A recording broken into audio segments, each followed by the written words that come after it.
नमस्कार साथियों, मैं doctor Manoj Ahuja Ahuja news channel में आपका हार्दिक अभिनंदन करता हूं। आहूजा न्यूज बुलेटिन देखने से पहले हम आपको बता दें, हमारा न्यूज चैनल कोई प्रोफेशनल चैनल नहीं है। कानून की विशेष जानकारियां दिखाना, मौजूदा विधानसभा से संबंधित महत्वपूर्ण खबरें दिखाना और हमसे जो लोग जुड़े हुए हैं, हमारे सब्सक्राइबर्स, हमारे मित्र, हमारे शुभचिंतक, उनसे जुड़ी हुई महत्वपूर्ण खबरें दिखाना हमारे आहूजा न्यूज चैनल की पहली प्राथमिकता में शामिल है। आप भी हमारे आहूजा न्यूज चैनल के सदस्य बने। अगर आपने हमारे चैनल को सब्सक्राइब नहीं किया है तो सब्सक्राइब करें। तो आइए देखते हैं आज की विशेष खबरें Ahuja news channel bulletin. Supreme court ने उच्च न्यायालयों को पीड़ित और आरोपी के बीच समझौते के आधार पर गैर कंपाउंडेबल मामलों को रद्द करने से पहले सावधानी बरतने की सलाह दी है। ये सुनिश्चित किए बिना कि समझौता वास्तविक है, याचिकाओं को रद्द करने की अनुमति नहीं दी जानी चाहिए। यहां तक कि अगर पीड़ित का समझौता स्वीकार करने का हलफनामा है, तो गंभीर अपराधों को रद्द करने से पहले विशेष रूप से महिलाओं के खिलाफ पीड़ित की उपस्थिति की तलाश करना उचित है। विशेष रूप से महिलाओं के खिलाफ। न्यायमूर्ति अभय एसोक और ऑगस्टिन जॉर्ज मसीह की पीठ ने कहा, जब समझौता के आधार पर गैर कंपाउंडेबल अपराधों की आपराधिक कार्यवाही को रद्द करने के लिए भारत के संविधान के अनुच्छेद 226 या आपराधिक प्रक्रिया संहिता 1973 की धारा 482 संक्षेप में सीआरपीसी का आह्वान करके उच्च न्यायालय के समक्ष याचिकाएं दायर की जाती हैं, तो उच्च न्यायालय को खुद को संतुष्ट करना चाहिए कि पीड़ित और आरोपी के बीच एक वास्तविक समझौता है। न्यायालय के वास्तविक समझौते के अस्तित्व से संतुष्ट किए बिना रद्द करने के लिए याचिका आगे नहीं बढ़ सकती है। यदि न्यायालय वास्तविक समझौते के अस्तित्व के बारे में संतुष्ट है, तो दूसरे प्रश्न पर विचार किया जाना चाहिए कि क्या मामले के तथ्यों में रद्द करने की शक्ति का प्रयोग किया जाना चाहिए। यहां तक कि अगर निपटान को स्वीकार करने वाले पीड़ित का हलफनामा रिकॉर्ड पर है, तो गंभीर अपराधों के मामलों में और विशेष रूप से महिलाओं के खिलाफ पीड़ित की उपस्थिति को व्यक्तिगत रूप से या वीडियो कॉन्फ्रेंस के माध्यम से प्राप्त करने की सलाह दी जाती है, ताकि अदालत ठीक से जांच कर सके कि क्या कोई वास्तविक समझौता है और पीड़ित को कोई जीवित शिकायत नहीं है।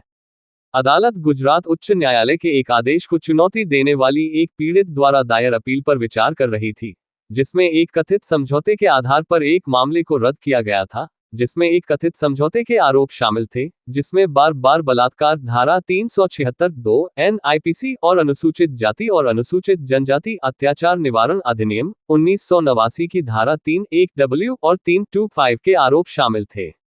पीड़िता ने मामले के किसी भी निपटारे और आरोपी द्वारा पेश किए गए हलफनामे से इनकार करते हुए अपील दायर की।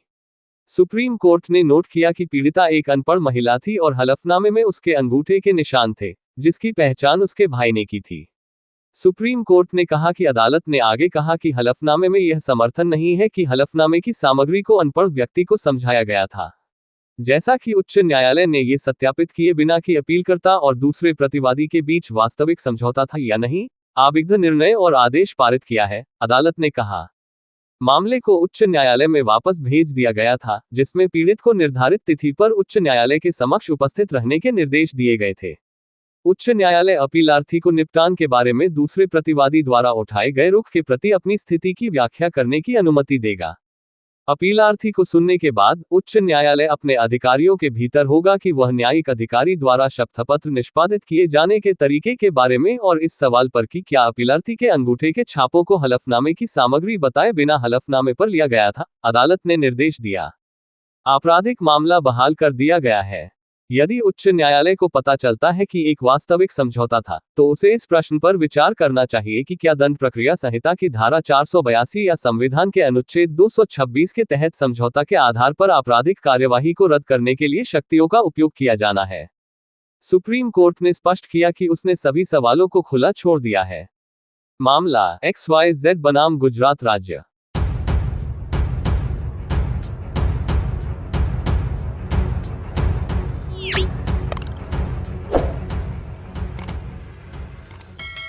बीकानेर के जिला एवं सत्र न्यायाधीश अतुल कुमार सक्सेना द्वारा सोमवार को United law chambers law firm के वरिष्ठ अधिवक्ता अजय कुमार पुरोहित एडवोकेट एवं गगन कुमार सेठिया एडवोकेट द्वारा सृजित एवं प्रकाशित की गई सारणी टेबल ऑफ कोरस्पॉन्डिंग सेक्शंस का अनावरण किया गया। इस अवसर पर श्री सक्सेना ने उद्बोधित किया कि उक्त सारणी सूची न्यायाधिकारी, अधिवक्तागण एवं विधि क्षेत्र से जुड़े समस्त पक्षकारों के लिए बहुत महत्वपूर्ण एवं उपयोगी है। उक्त सारणी में पुराने कानूनों भारतीय दंड संहिता 1860, दंड प्रक्रिया संहिता 1973 एवं भारतीय साक्ष्य अधिनियम 1872 से नए कानूनों भारतीय न्याय संहिता 2023, भारतीय नागरिक सुरक्षा संहिता 2023 एवं भारतीय साक्ष्य अधिनियम 2023 में धाराओं के आए संशोधन एवं बदलाव तथा नए कानूनों में जोड़े गए नए प्रावधानों के बारे में जानकारी दी गई है। इस अवसर पर स्थानीय न्यायाधिकारियों सहित अधिवक्तागण सौरभ पांडे, प्रशांत तंवर एवं भावना पारख एडवोकेट शामिल रहे तथा एडवोकेट पुरोहित ने बताया कि उक्त सारणी अधिवक्ताओं के लिए बहुत उपयोगी होने से अधिवक्ताओं को इसका निःशुल्क वितरण किया जाएगा।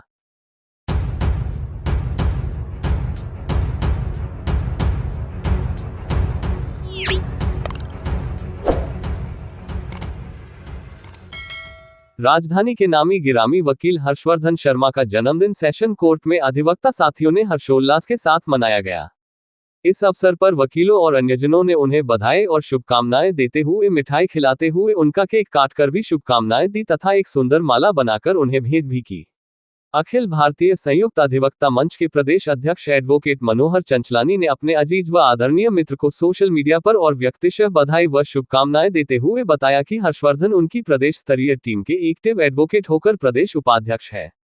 उन्होंने बताया कि हर्षवर्धन शर्मा ने अपने वकालत जीवन में कई महत्वपूर्ण मामलों में सफलता प्राप्त की है और उनकी ईमानदारी और निष्पक्षता की प्रशंसा की जाती है। वे एक बहुत ही मददगार व्यक्ति हैं और अपने दोस्तों की हमेशा मदद करते हैं। उनकी सहानुभूति और सहयोग की भावना ने उन्हें लोगों के दिलों में एक विशेष स्थान दिलाया है।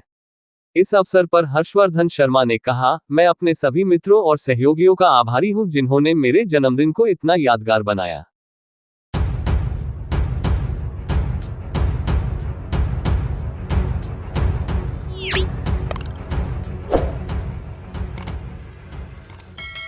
राजस्थान हाईकोर्ट जयपुर की बार एसोसिएशन के चुनाव करवाने के लिए महत्वपूर्ण जिम्मेदारी लेने वाली चुनाव संचालन समिति के राजेश कर्नल, राजीव शर्मा व गजेंद्र सिंह राठौड़ के सानिध्य में सोमवार को भी अधिवक्ताओं के शपथ पत्र ग्रहण किए गए।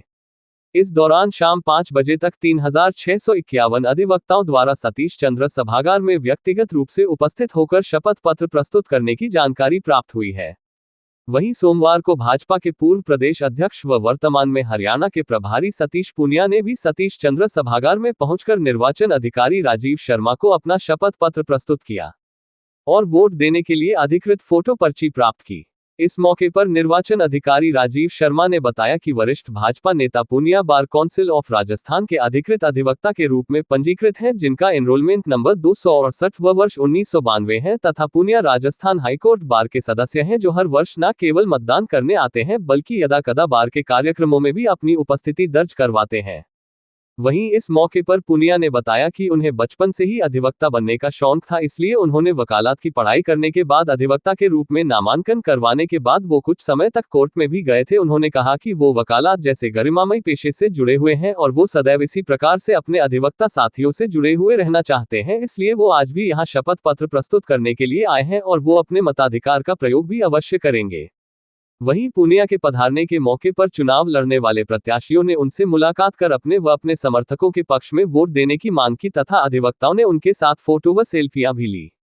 इसी दौरान जब कुछ प्रत्याशियों ने पूनिया के साथ सभागार में प्रवेश किया तो चुनाव संचालन समिति के निर्वाचन अधिकारी गजेंद्र सिंह राठौड़ ने आचार संहिता का हवाला देते हुए उन्हें सभागार से बाहर जाने के निर्देश दिए। वहीं चुनाव संचालन समिति के चुनाव अधिकारी राजेश कर्नल ने कहा कि निष्पक्ष चुनाव करवाने की जो जिम्मेदारी हमें मिली है हम उसका ईमानदारी व निष्ठा पूर्वक निर्वहन करेंगे। इस मौके पर चुनाव अधिकारी राजीव शर्मा ने बताया कि सोमवार शाम तक कुल 3651 अधिवक्ताओं द्वारा शपथ पत्र प्रस्तुत किए जा चुके हैं तथा मंगलवार व बुधवार को भी सुबह 10 बजे से शाम 5 बजे तक शपथ पत्र लिए जाएंगे। शर्मा ने बताया कि 20 नवंबर को शाम 5:30 बजे शपथ पत्र प्राप्त करने वाले सदस्यों की सूची का प्रकाशन किया जाएगा। 21 व 22 नवंबर को शपथ पत्रों के संबंध में आपत्तियां प्रस्तुत की जा सकती है तथा शपथ पत्र वापस लिया जा सकता है। 25 नवंबर शाम को शपथ पत्र देने वालों की अंतिम सूची का प्रकाशन किया जाएगा। सदस्यता शुल्क जमा करवाने की तिथि 12 नवंबर से 25 नवंबर है। मतदाता सूची का प्रकाशन 26 नवंबर को किया जाएगा। 27 नवंबर शाम 4 बजे तक मतदाता सूची पर आपत्ति प्राप्त की जा सकती है तथा उसी दिन शाम को अंतिम मतदाता सूची प्रकाशित की जाएगी। 29 नवंबर से 5 दिसंबर तक सुबह 10 बजे से सायं 5 बजे तक नामांकन भरा जाएगा तथा 6 दिसंबर को नामांकन पत्र वापस लिया जा सकेगा। 7 दिसंबर को प्रत्याशी को बैलेट क्रमांक दिया जाकर उनका प्रकाशन किया जाएगा। 13 दिसंबर को सुबह 8 बजे से शाम 5 बजे तक मतदान किया जाएगा तथा 14 दिसंबर को सुबह 10 बजे से मतगणना प्रारंभ होकर उसी दिन परिणाम घोषित किया जाएगा। सोमवार को चुनाव संचालन समिति के निर्वाचन अधिकारी राजीव शर्मा, राजेश कर्नल, गजेंद्र सिंह राठौड़ सहित अन्य पदाधिकारी मौजूद रहे, जिन्होंने शपथ पत्र प्रस्तुत करने वाले अधिवक्ता साथियों का सहयोग करते हुए व्यवस्था बनाए रखने में अपना महत्वपूर्ण सहयोग दिया।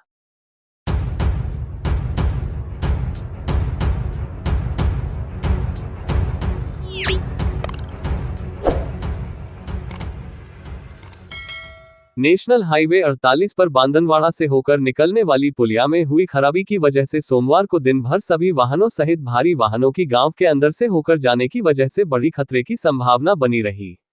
इस संबंध में जानकारी चाहने पर मौके पर काम करने वाले कर्मचारी कोई कारण नहीं बता पाए और कहते रहे कि थोड़ी देर में पुलिया के ऊपर से वाहनों की आवाजाही चालू हो जाएगी।